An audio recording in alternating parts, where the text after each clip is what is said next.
जानकारी अभी के लिए शुक्रिया आपका।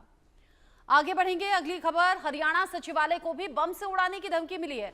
चंडीगढ़ पुलिस को यह धमकी की सूचना मिली है। सचिवालय में सीआईएसएफ, हरियाणा पुलिस और चंडीगढ़ पुलिस अब अलर्ट मोड पर हैं। सीआईएसएफ ने हरियाणा सिविल सचिवालय को पूरी तरह से खाली करा दिया है। ये कोइंसिडेंस कहें कि क्या कहें, उधर दिल्ली में उद्योग भवन को बम से उड़ाने की धमकी और यहाँ चंडीगढ़ पुलिस अब और ज्यादा एक्टिव हो गई है। हरियाणा सचिवालय को बम से उड़ाने की धमकी मिली है। यहां पर पहुंच गए हैं सीआईएसएफ के जवान भी, हरियाणा पुलिस भी, चंडीगढ़ पुलिस भी।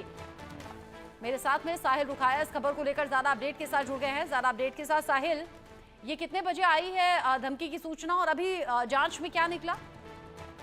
बिल्कुल रचना, हरियाणा की जो खुफिया विभाग है उसके पास एक थ्रेट ईमेल जो है वो आया था, जिसमें साफ तौर पर मेंशन किया गया था कि मुख्यमंत्री आवास और हरियाणा सिविल सचिवालय पर फिदायनी अटैक जो है वो हो सकता है। जिसके बाद खुफिया विभाग और जो सीआईएसएफ है वो पूरी तरीके से अलर्ट मोड पर होगी। हरियाणा सिविल सचिवालय के तमाम जो गेट हैं वो बंद कर दिए गए और जो हरियाणा सिविल सचिवालय में लोग थे, एम्प्लॉय थे, उनको तुरंत प्रभाव से वहां से बाहर निकाला गया और डॉग स्क्वाड और बम स्क्वाड की टीम जो है वो मौके पर पहुंची और एक एक वाहन को चेक करने का काम जो है वो इस दौरान किया गया। और पूरे तरीके से जो चंडीगढ़ पुलिस है, हरियाणा पुलिस है और जो खुफिया विभाग है वो पूरी तरीके से अलर्ट मोड पर जो है वो नजर आया। इसके साथ साथ मुख्यमंत्री के आवास को भी चेक किया गया, क्योंकि जो मेल आया था, थ्रेट मेल आया था हरियाणा जो सीआईडी को, उसमें साफ तौर पर मेंशन किया गया था कि दोपहर के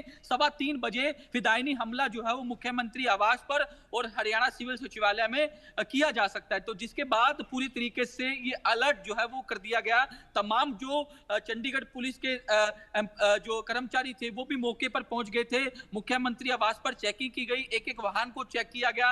वहीं दूसरी तरफ हरियाणा सिविल सचिवालय में भी एक चेकिंग अभियान चलाया गया। चारों गेट बंद कर दिए गए। सीसीटीवी फुटेज के माध्यम से जो निगरानी जो है वो लगातार की जा रही थी। आने जाने वाले लोगों को जो है वो चेक किया जा रहा था। और एक बारगी तो ऐसा हुआ कि जिस तरीके से पूरी तरीके से पूरा सचिवालय जो है वो कॉर्डन ऑफ कर लिया गया, घेर लिया गया और तमाम जो पुलिस के कर्मचारी थे उनकी ओर से लगातार चेकिंग जो है वो की जा रही थी। तो फिलहाल इन्वेस्टिगेशन जो है वो की जा रही है कि मेल आखिरकार कहां से आया। और इंडिया न्यूज हरियाणा के पास इस मेल की एक्सक्लूसिव कॉपी भी है, जिसमें ये जो मेल है वो इस्लामाबाद पुलिस और हरियाणा के एक आईएएस को भी भेजी गई है। तो ऐसे में इस मेल की लगातार इन्वेस्टिगेशन जो है वो की जा रही है। साथ ही साथ इससे पहले भी हाईकोर्ट को बम से उड़ाने की धमकी जो है वो चंडीगढ़ के अंदर मिल चुकी है। उसके बाद वहां भी इस तरीके का चेकिंग अभियान चलाया गया था और कुछ देर के लिए तो उस दिन हाईकोर्ट में कामकाज भी जो है वो बंद कर दिया गया। तो ऐसे में ये जो लगातार मेल आ रहे हैं, थ्रेट मेल आ रहे हैं, तो कहीं ना कहीं इसमें इसको लेकर जो है हरियाणा पुलिस जो है वो पहले से अलर्ट है। लगातार इसको ट्रैक किया जा रहा है कि आखिरकार ये मेल आ कहां से रहे हैं। तो कहीं ना कहीं इससे पहले भी गुरुग्राम, फरीदाबाद और इसके अलावा फतेहाबाद में जो है इस तरीके के मेल जो है थ्रेट कॉल मिल चुके हैं, थ्रेट मेल मिल चुके हैं, सचिवालय को उड़ाने के मेल जो है वो मिल चुके हैं। तो लगातार खुफिया विभाग भी इस पर नजर जो है वो बनाए हुए हैं। रचना, साहिल, आपने बताया कि अभी जो जांच एजेंसियां हैं वो जांच में लगी हैं। इधर दिल्ली में उद्योग भवन को बम से उड़ाने की धमकी मिल गई। हालांकि यहाँ भी फिदायन हमले की बात है, यानी कि सुसाइड बॉम्बर की बात है कि खुद भी उड़े इंसान और फिर पूरी बिल्डिंग को भी उड़ा दिया जाए। ऐसी खबर हरियाणा सचिवालय से भी सामने आ गई। आपने कहा इससे पहले भी इस तरह की धमकी भरे मेल या फिर कॉल्स आए हैं। ये क्या हो सकता है? ये क्या सिर्फ कोई शरारत हो सकती है? अभी तक की ऐसी घटनाओं में क्या निकलकर सामने आया है? क्या कोई एक ही शख्स है या कोई एक ही ग्रुप है जो बार बार ऐसा कर रहा है और उद्देश्य क्या है? क्या सिर्फ अफरा तफरी मचाना?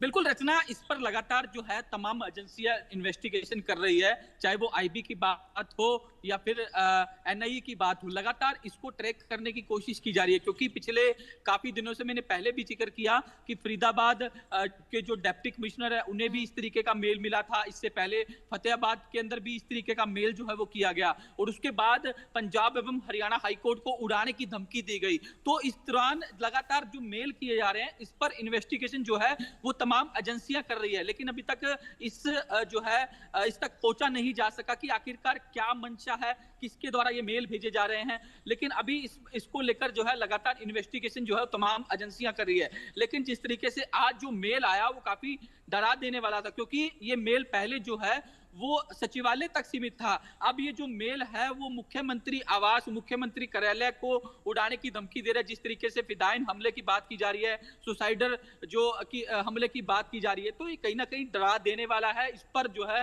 एजेंसियां लगातार सतर्क है, क्योंकि मुख्यमंत्री के आवास की सुरक्षा भी बढ़ा दी गई है। चंडीगढ़ पुलिस जो है वो एक्स्ट्रा डिप्लॉय कर दी गई है मुख्यमंत्री आवास के बाहर। तो इस तरीके से जो मेल जो है वो सचिवालय तक सीमित थी, अब वो मुख्यमंत्री तक जो है मुख्यमंत्री आवास तक पहुंच चुकी है। जिस तरीके से इसके अंदर जिक्र किया गया कि फिदायनी हमला जो है वो मुख्यमंत्री आवास के बाहर हो सकता है, तो कहीं ना कहीं ये डरा देने वाला है। कहीं ना कहीं इसको अब ट्रैक करना होगा। तमाम एजेंसियां लगातार इस पर वर्क कर रही है, क्योंकि इससे पहले भी जाहिर सी काफी बात मेल जो है, है अफरा तफरी का माहौल अभी है, बिल्डिंग को खाली कराया गया है, जांच चल रही है। आपने बताया इससे पहले फरीदाबाद, गुरुग्राम ऐसे धमकी मिल चुकी है, इससे पहले भी जांच हो चुकी है।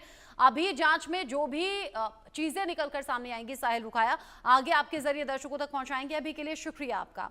इसी खबर के साथ छोटा सा ब्रेक यहां पर ले रहे हैं। ब्रेक